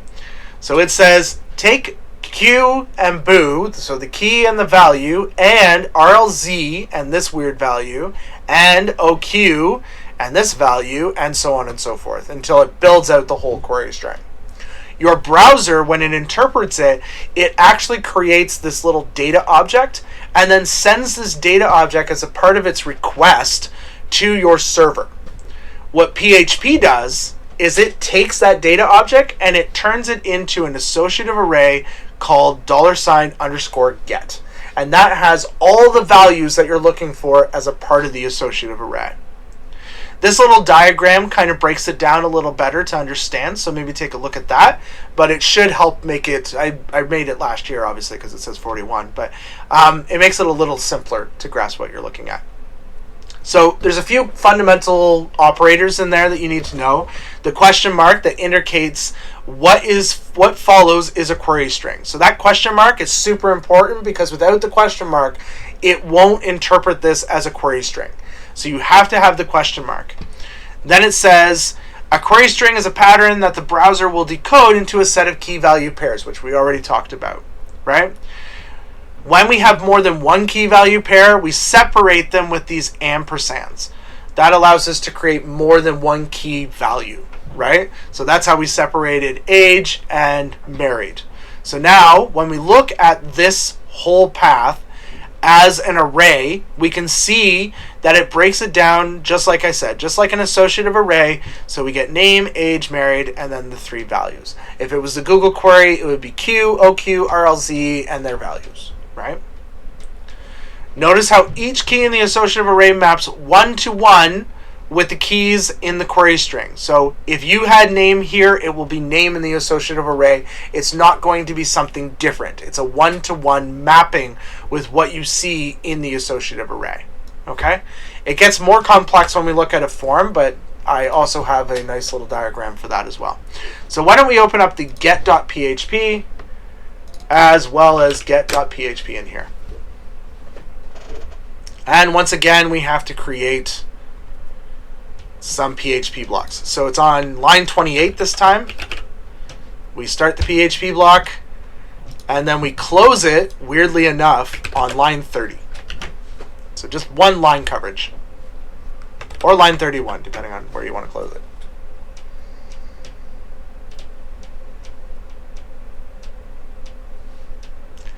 So we're going to var dump the value. Now I have this as step 3, but we'll write it right now because I mean, why not? We're going to var dump the contents of $_get. And if I refresh right now, it's empty, right? I have a click me button, but the click me button doesn't do anything. It doesn't go anywhere.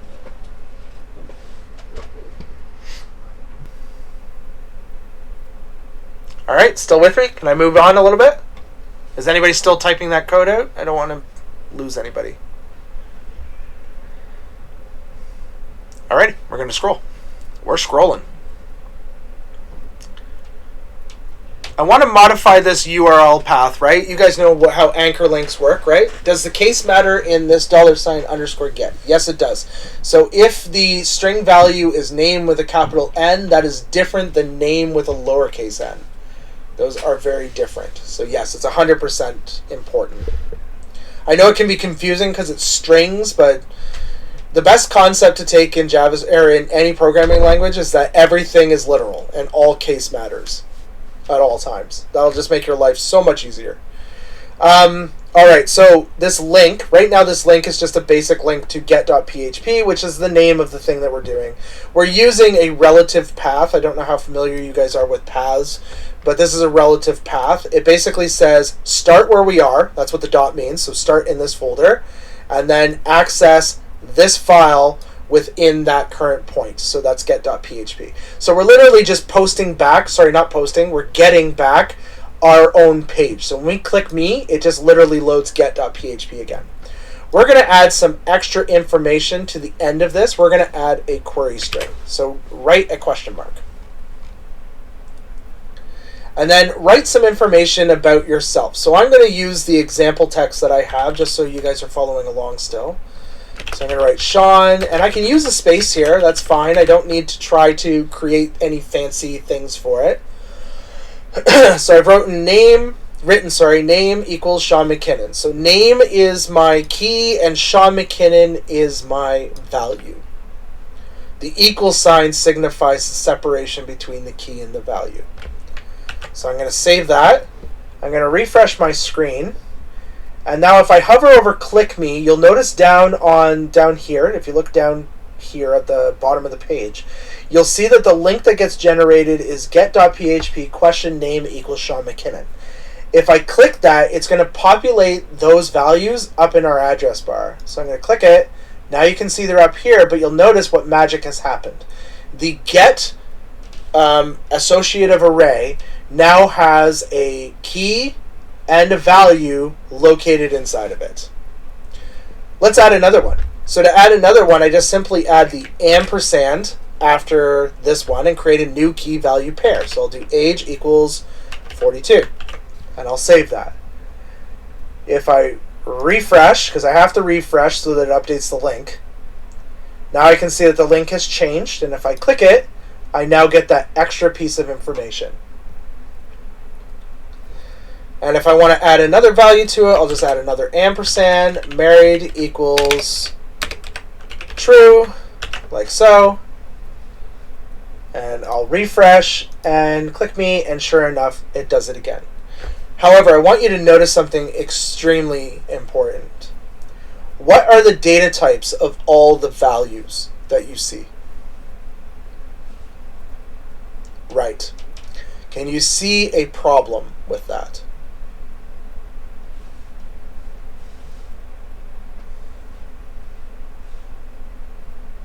So for example, if I have the age of 42 and I wanted to calculate the year that this person was born in, yes, PHP is going to be okay with that because it will auto cast the 42 into a number for me. But it is not explicitly a number. So if I was to check to see if it was a number and like run a test on it, I would get back false because it is the data type of a string, right? All data that comes from your browser through the get, request, or post associative arrays will be, by their very nature, strings. So you always need to anticipate that you might need to modify the value, cast it back to its original data type in order to properly assess it. That includes things with radio boxes and stuff like that. Same idea. They all come back as strings. So that is one got you that you need to be aware of. I'm kind of happy there's 29 people here today that all heard that message. It's better than previous years where I've had where nobody hears that message and then everybody gets kind of screwed over. All right, so does this make sense or is it fairly confusing? Incidentally, we don't write many of these. The times that you will actually write query params is usually, okay, one, you're not using a framework. That's very likely. You're not using a framework. You're just writing out some raw PHP. And you're building, say, a sorting and filtering thing. It doesn't make sense to post that. It makes sense to use get. So you might have, for example, you might have, let me show you, order equals DSC, which stands for descending. And let's see, offset equals 2, which means I'm on page 2. Enter. Now I can take those values and use them to grab data from the database and return it back based on that information. I can order the data coming back as descending, and I can offset the data so that I'm only loading page 2's data. So that's where it comes in handy, is with sorting, filtering, not validating, sorting, filtering, and ordering is basically where it comes in handy. Cool. I love this. You guys are just pounding through this stuff. We're going to be done early today, which is a rarity. And there's no quizzes or labs today. So it's like just done. We're done. You go eat or whatever. Epic? It is epic. It's very epic. So we dynamically make queries? Generally you would, yes. Dynamically you would actually make the query and adjust the link for it. And we're going to see that in our course. We are going to create an edit link and a delete link later on in the course. And both of those are going to be dynamically generated. The way they will look when they're done is, I'll write it as a whatchamacallit, a comment. They will look something like this, /get. Or we'll say edit.php, like so, question mark, ID equals, and then we'll actually inject PHP directly into it. So it'll be like that kind of thing, and it'll be the $ID for whatever it is, like so. Of course, this is rendering because it's a PHP page. And no, that'll be it, basically. It'll be just like that. We'll use it quite often. I better not keep this here because this will actually execute, which would be bad because it would cause an error. What is the main usability for PHP to work with databases? Yes, that is one usability for it, but no, it's a templating language. It was originally created as a templating language. So the idea was to give you the ability to create HTML pages that were reusable with code capability, so that you could generate a list from data without having to write a bunch of LI statements, or use a common header amongst 16 pages, but it's all the same header, but you maybe want to change the title of each one of them. Stuff like that. So it's all built like that in order for you to use it as a templating language. That was its original purpose. The %20 in the link, Gerline. I know you guys can't see this because it's a private message, but the %20 in the link, Gerline, is caused by the space. So HTML doesn't want to put a space in because that's not a valid URL. So what it does instead is it replaces the space with a code, and %20 happens to be the code. Hello, Professor. I just finished my quiz. Showing you early. That's fine, Gog and Deep. Don't worry about it. Yeah, that's fine. Okay, cool. I mean, we might as well do post and then call it a night instead of taking a break. Does that make sense for you guys? What if we pass space in the browser? If you pass a space in the browser, so if I do name equals Sean space McKinnon, what will happen is it will just auto-fill it with the 20%. It just fixes it. It also does it if you add weird characters. Like if you add, for example, if I say my last name was O'Doul, right? So I have O's, the weird little quote character O'Doul, like so, and hit enter. Notice what it's done. It's replaced the space with the 20%, and it's replaced the apostrophe with %27. So it takes care of characters that aren't correct for a URL, and it adjusts them to those codes. But when it comes back, PHP fixes it, so you get them properly. However, notice this string is problematic. At best, that is a very problematic string, because this quote character is the same as this quote character. So technically, that's your string, and everything after it is an error, technically. But PHP, there's magic under the hood, and it takes care of it, and it's not an issue. It's a non-issue. So, all right, let's power through post, and then we'll call it a night. So, like I said, PHP has a few built-in associative arrays. We've taken a look at get so far.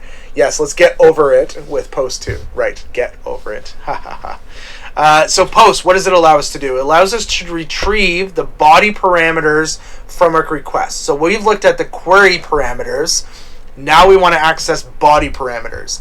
Well, what body parameters are is when you submit a form in your request, the form gets turned into a body parameter list, or a body, and then that gets sent with your request. So in order to do this, we kind of need to do a few things. So first, we need to navigate to the correct page. So we'll go to post.php. That's the first thing we're going to do. Second thing we're going to do is just like we did in the last one, on line 18 we're going to do PHP.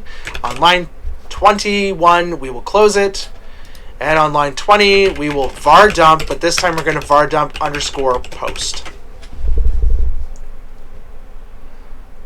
Oh, now the question about case sensitivity might make more sense to me. If you were asking if this case sensitivity matters, yes. 100% always it matters. It has to be capitalized. Any variable name, always. Variable names, symbol names, doesn't matter what language you're working in, case matters. Always, always, always, always.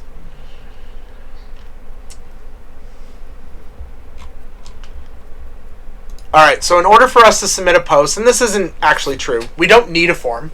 We can submit a post using like a curl request, or we could use something like Postman or Hopscotch.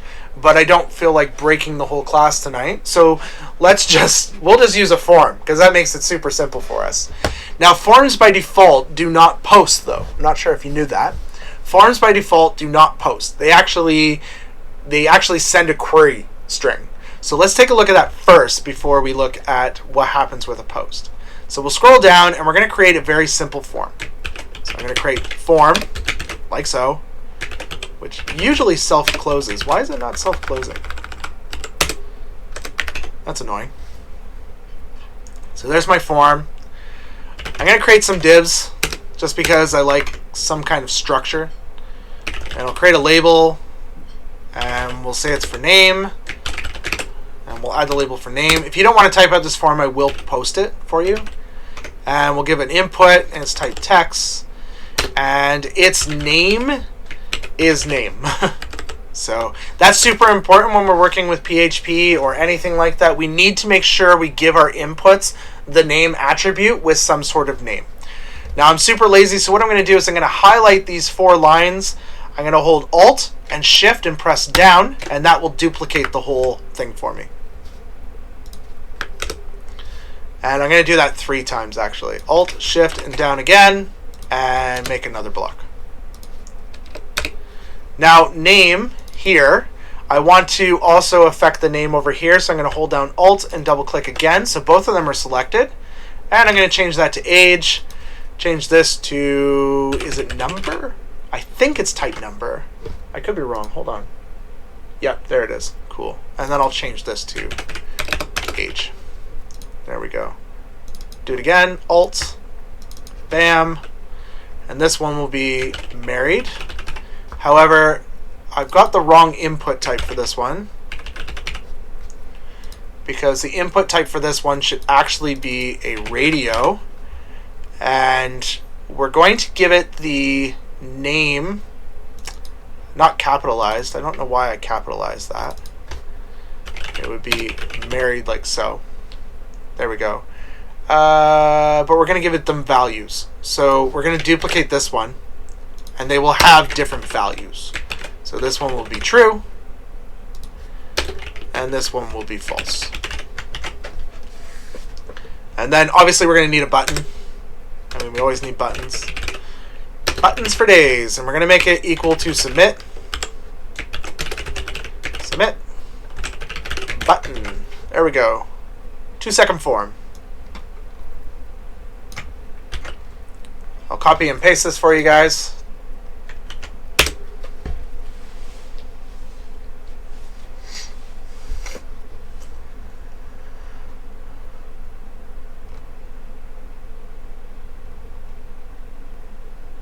Now, these input types, they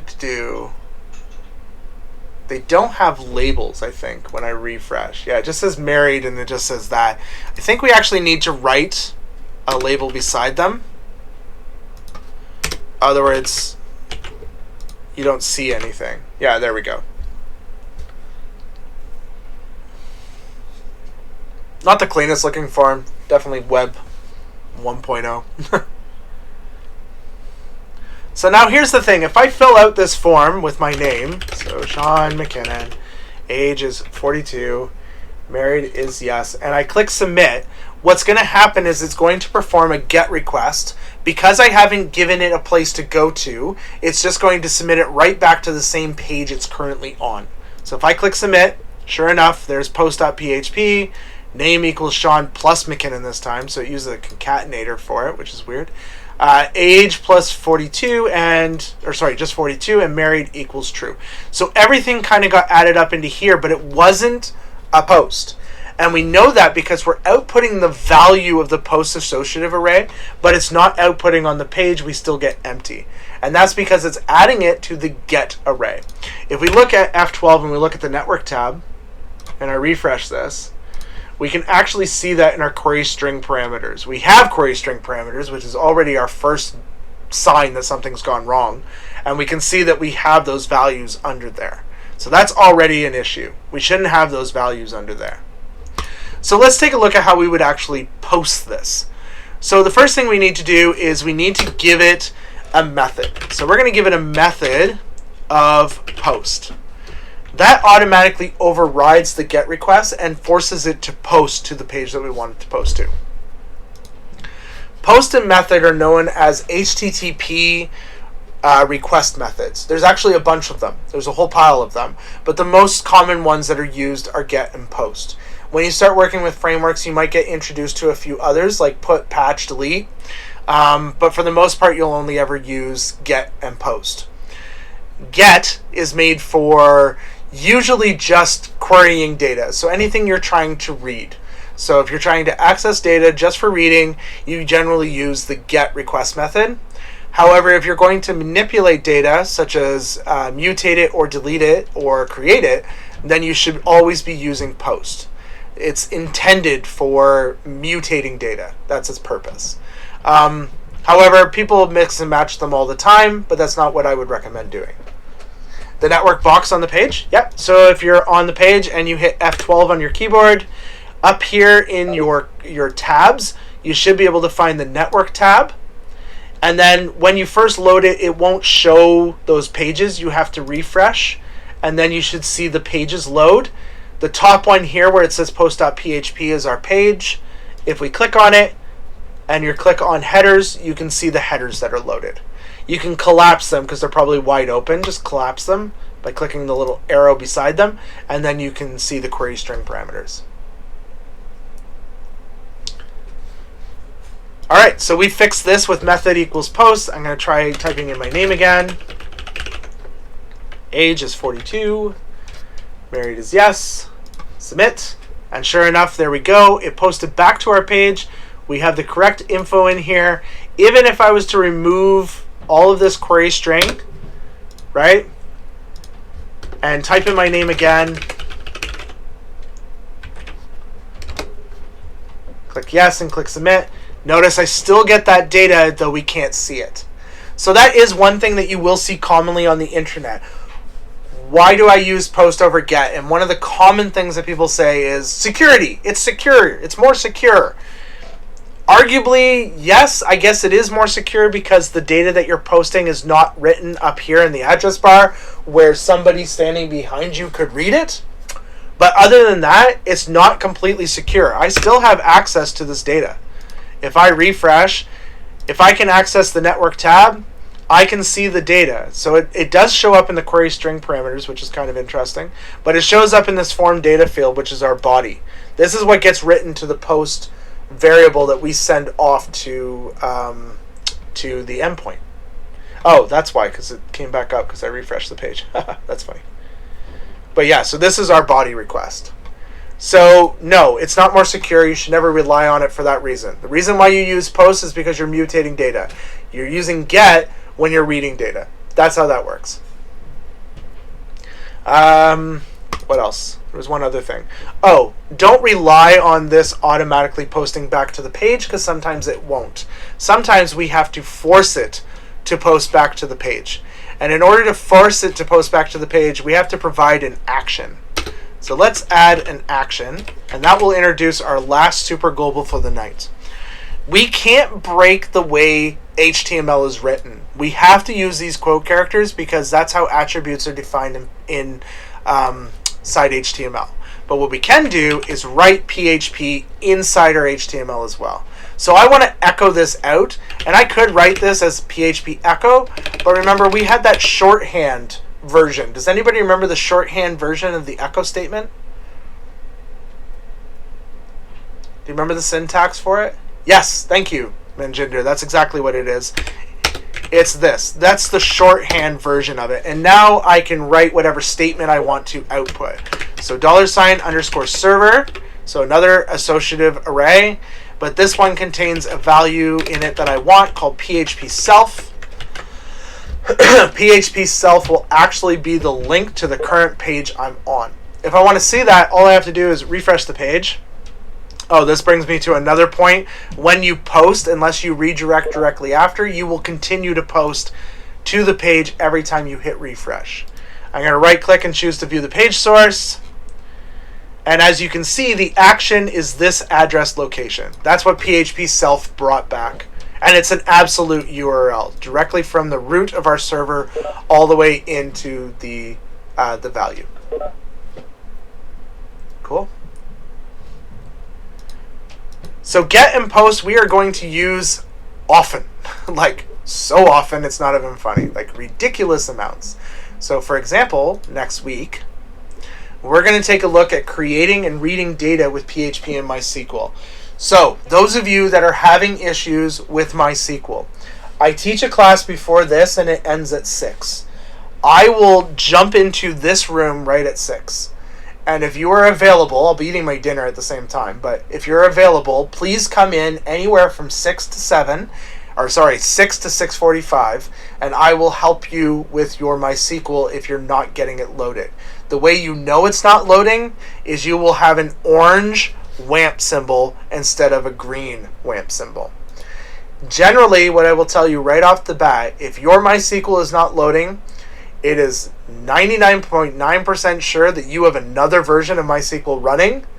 If that's not the case, the only other issue I've ever seen was something to do with the command line utility preventing the service from executing due to permission issues on their computer. And if that's the problem, I can't fix that for you. You're going to have to contact the IT department and they're going to have to fix that for you. But usually that's not the case. Usually if you own your computer, you also are the one who's the most, you have the highest level of administration access. Can I explain action again? Yeah, sure. So action is the location of where you want your form to go. So when you submit a form, it needs some place to go. By default, it will submit back to the page it's currently in. However, when we're working with PHP, we can't rely on that because sometimes we're including forms and stuff like that, and its location of where it thinks it is not correct. So action allows us to be able to provide a path for it to load from. This thing here is a chunk of inline PHP that we're executing. This is an echo statement that you see here. It's just shorthand version for echo. We could also write it as PHP echo. That's also doable. But I prefer the shorthand version of it. 1 second, let me fix this.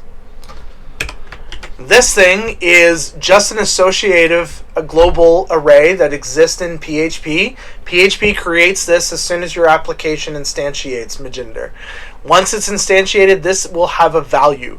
PHP self is basically saying this page, wherever this page is currently executing from. Regardless of where the includes are happening, whatever page that we're currently executing is what will wind up getting used as the path for the URL. So the action points to a path. Doesn't matter what path it is, we're just using PHP. Yes, PHP self is a key. That is correct. For the associative array. There's a bunch of them. If you wanted to see them, why don't we come up here and you can var dump $_ server up here, and then you can see all of them. So here's all the things that are under the server. There's your host, keep alive, content length. Basically every HTTP header that's available is in here. Insecure request, the origin, where it's coming from, your user agent, so that's the browser that you're working with. What else? Path. Where's the PHP one? They're not in order. That's the only kind of annoying thing. There's PHP self right there. That's your PHP self. Yep. Your IP address, your refers, your remote port. So this is the port that Apache's currently working on. Yeah, everything about, no, not necessarily just the client, also your server is under the server array. The client stuff can be spoofed, so don't expect it to be reliable because people can modify what their client is stating. Yeah. So it's unfortunately unreliable.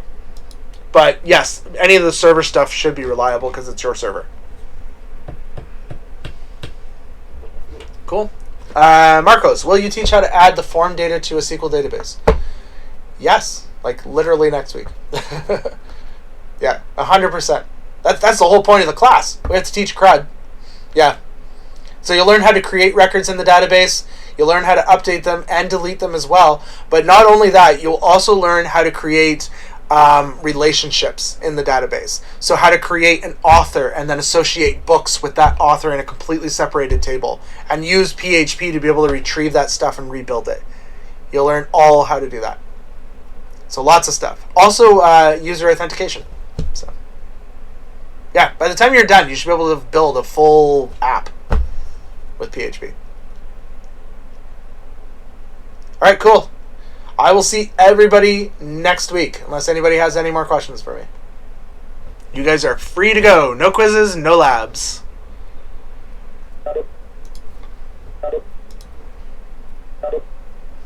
No, nothing. Absolutely nothing, Sukmanpreet. That is a mouthful of a name. There's a lot of letters in that name.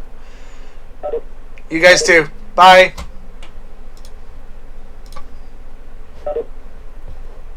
No problem. You too.